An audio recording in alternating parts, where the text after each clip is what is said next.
O infante alemão usou uma miríade de armas na Segunda Guerra Mundial, da Polônia à França, do norte da África às profundezas da União Soviética. Você vai conhecer agora que armas foram essas.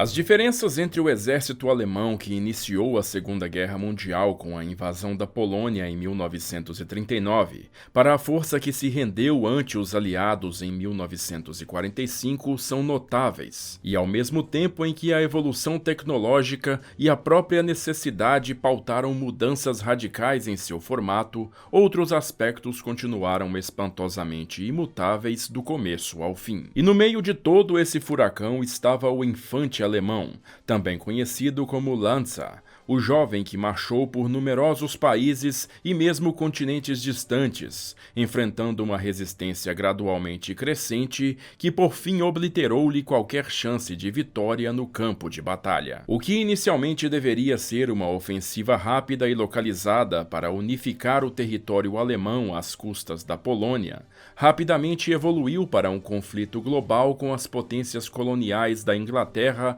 e França, e apesar do breve triunfo sobre estes últimos, em pouco tempo o soldado alemão se viu afundado na maior frente de combate da história dentro das imensidões da União Soviética. O armamento da infantaria alemã da Segunda Guerra Mundial permaneceu largamente imutado durante todo o conflito, com sua indústria sendo incapaz de reinventar-se e abandonar os modelos de produção pré-guerra, ao mesmo tempo em que apresentou inovações marcantes que, para desespero do seu alto comando, nunca chegaram em números suficientes para equipar todo o exército na linha de frente. Os constantes bombardeios que espalharam o caos na infraestrutura industrial e por todo o esforço de guerra alemão, bem como as falhas de sua própria logística em meio à expansão desenfreada das suas linhas de frente entre 1941 e 1943, fez com que também muito material bélico estrangeiro fosse adotado para uso pelos infantes alemães, o que ampliou ainda mais a desorganização e a complexidade de se manter seu exército abastecido adequadamente. Qualquer estudo sobre este tema será necessariamente longo e complexo,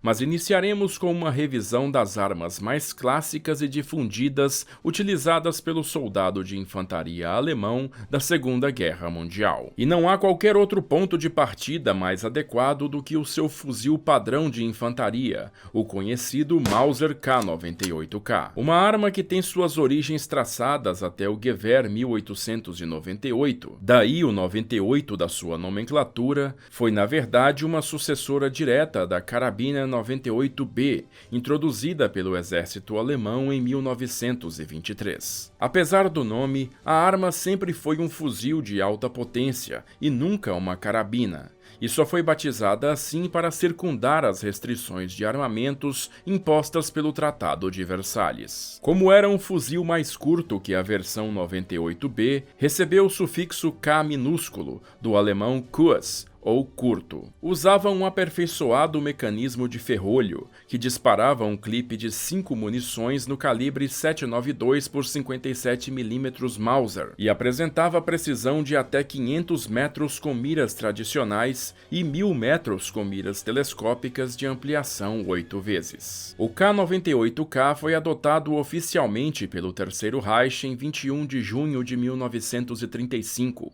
como fuzil padrão da Wehrmacht, e foi o companheiro fiel do soldado alemão durante toda a Segunda Guerra Mundial, desde o triunfal período da Blitzkrieg até a defesa final de Berlim em 1945. Nos últimos anos da guerra, com a ampliação do emprego doutrinário de snipers pelo exército alemão, o preciso fuzil ganhou um novo papel de destaque nas mãos de habilidosos atiradores como Matthäus Hetzenauer e Sepp Allerberger, que silenciosamente abateram abateram centenas de soldados inimigos. Embora gradualmente tenha tido sua preponderância em combate reduzida pela introdução de fuzis semiautomáticos e mesmo totalmente automáticos, foi apenas parcialmente substituído por estes, e no fim, 14.600.000 fuzis Mauser K98K foram fabricados, com milhões deles caindo em mãos soviéticas e sendo distribuídos como auxílio militar aos seus aliados após a guerra. A Maschinenpistole 40, mais conhecida por sua sigla MP-40, foi a submetralhadora padrão do soldado alemão também por todo o conflito. Provia o suporte de fogo rápido para grupos de combate de infantaria, atirando em modo automático com seu magazine de 32 munições no calibre 9x19 mm Parabellum. Uma evolução da submetralhadora MP-36, que por si descendia da MP-18 da Primeira Guerra Mundial, funcionava extremamente bem em combates a curta distância,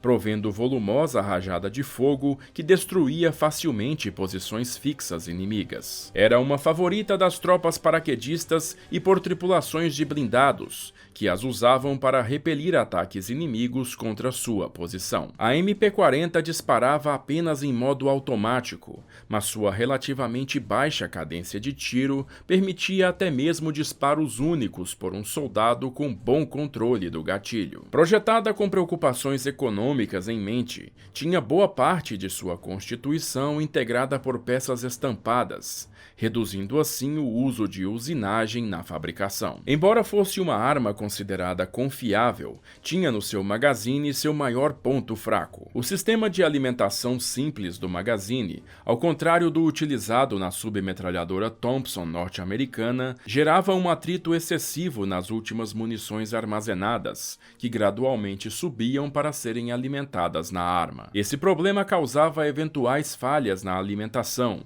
e era consideravelmente piorado na presença de sujeira ou qualquer outro detrito no sistema. De 1940 até o fim da guerra, foram produzidas 1.100.000 dessas submetralhadoras, que foram usadas por dezenas de países em diversos conflitos ao longo de todo o restante do século XX, com alguns poucos exemplares sendo inclusive avistados em uso na atual guerra da Ucrânia. Talvez a mais icônica das armas de infantaria alemãs da Segunda Guerra Mundial, a pistola Luger P-08 tem sua inconfundível silhueta permanentemente associada à Wehrmacht nas telas de cinema, mas sua origem é, na verdade, bem mais antiga. Desenvolvida em 1898 por Georg Luger, utilizava um curioso sistema de engatilhamento por uma peça popularmente conhecida como joelho, funcionando em modo semi-automático. A produção em série começou em 1900, com a Suíça como seu primeiro cliente, e nas décadas seguintes, a Luger tornou-se a pistola padrão de serviço das Forças Armadas de Portugal, Bulgária, Bolívia e Brasil. A arma somente entrou em serviço com as Forças Armadas Alemãs em 1904, quando a Marinha Imperial Alemã adotou sua versão da Luger, conhecida como Marinepistole 1904, com um cano mais alongado para ampliar a precisão do tiro. O exército por si adotou a Luger curta em 1908, inicialmente com um magazine de 8 munições no calibre 9x19 mm Parabellum.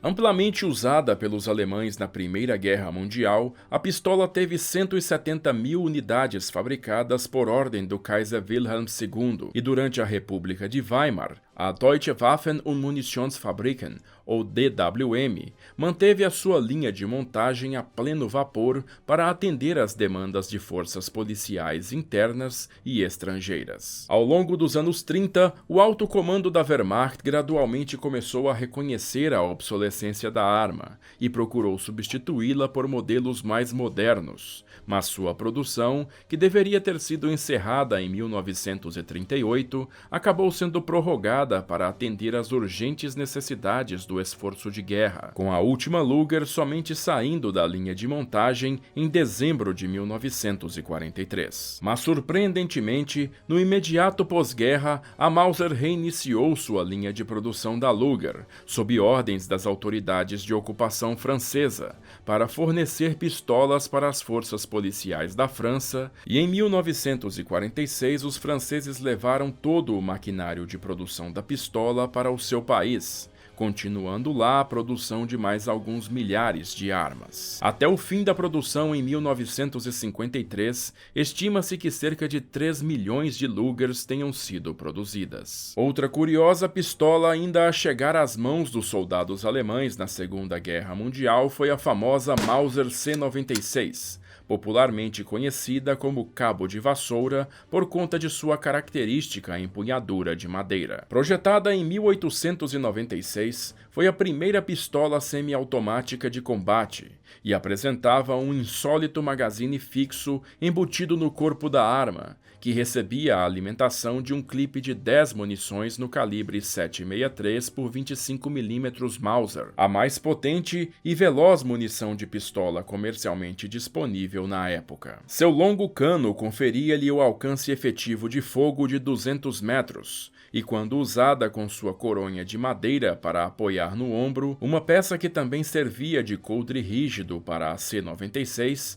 a arma podia ser usada com a precisão de um fuzil de cano curto. Amplamente utilizada pelos alemães durante a Primeira Guerra Mundial, a arma foi gradualmente sendo aposentada pela Wehrmacht nos anos 30, com sua produção sendo encerrada em 1937, após 1.100.000 unidades fabricadas. Todavia, a Luftwaffe assinou um contrato de compra de 7.800 armas em 1940, um montante que foi entregue inteiramente a partir de estoques já existentes. As necessidades da Segunda Guerra Mundial, no entanto, prolongaram o uso da C-96 na frente de batalha, e diversas unidades alemãs empregaram a pistola em números reduzidos até o fim dos combates em 1945. Projetada para substituir a famosa pistola Luger, a Walther P-38 foi aceita pela Wehrmacht ainda na forma de protótipo em 1938, mas sua produção somente lentamente foi iniciada no fim de 1939. Disparava em modo semiautomático, sendo alimentada por um magazine de 8 munições no calibre 9 por 19 mm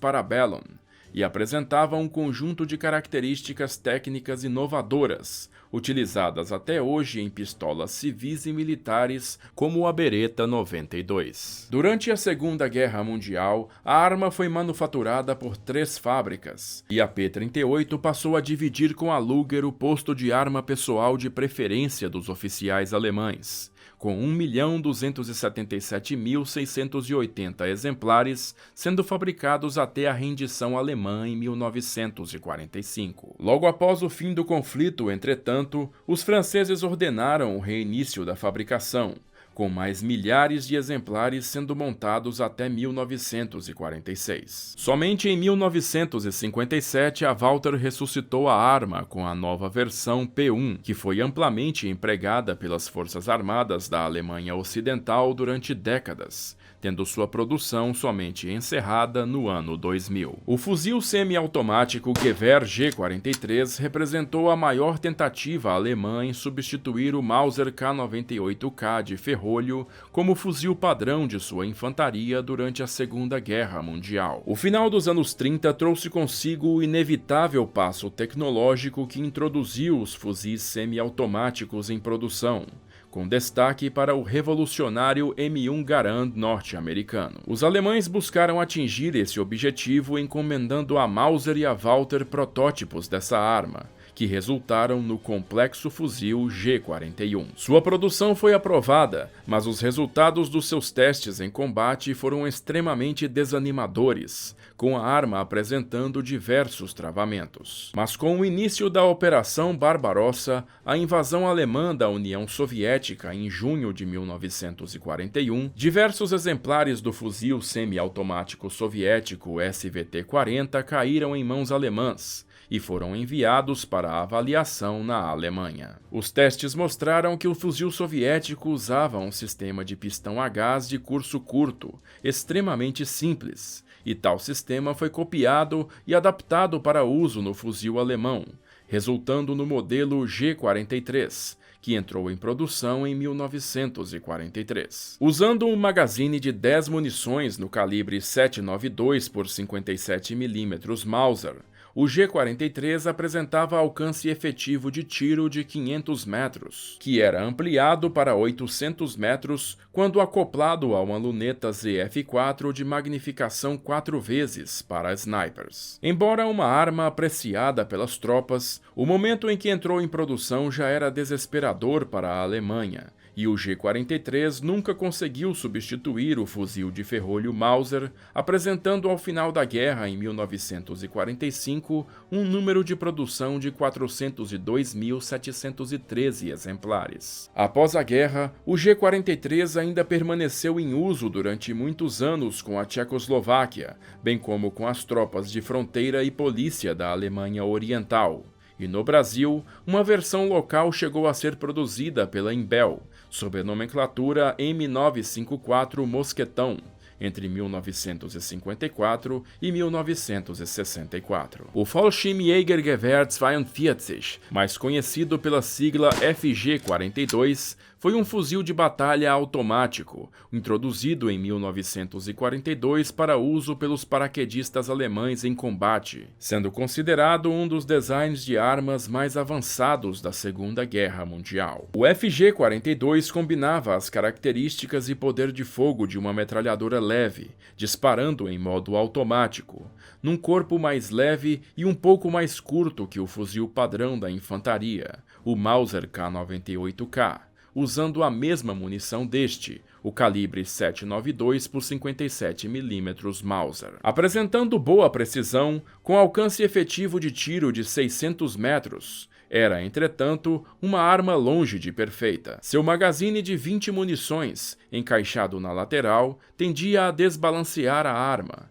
e juntamente com o alto poder de explosão do cartucho Mauser, fazia as rajadas serem praticamente incontroláveis. O problema foi amenizado por um complexo sistema que ajudava a controlar o recuo dos disparos, mas o FG-42 tinha em seu seletor de modo de fogo seu melhor aliado, e os paraquedistas tendiam a preferir o modo de fogo semi-automático. Introduzida em combate durante o resgate de Mussolini no Gran Sasso em setembro de 1943, a arma realmente viu emprego em larga escala na campanha da Normandia, em especial com a 2ª Divisão Paraquedista, que operou cerca de 1/4 do total de FG-42 produzidos. A produção da complexa arma foi um desafio e tanto para a combalida indústria de guerra alemã dos últimos anos da guerra, e até a rendição em 1945, apenas 7.000 exemplares haviam sido fabricados, nunca alcançando os números suficientes para equipar todas as unidades Fallschirmjäger. O Sturmgewehr 44, ou STG-44, é considerado o primeiro fuzil de assalto operacional da história, sendo introduzido em 1943 através da nomenclatura Maschinenpistole 43, ou MP-43. Seu aparecimento no campo de batalha foi um choque para os inimigos do Terceiro Reich,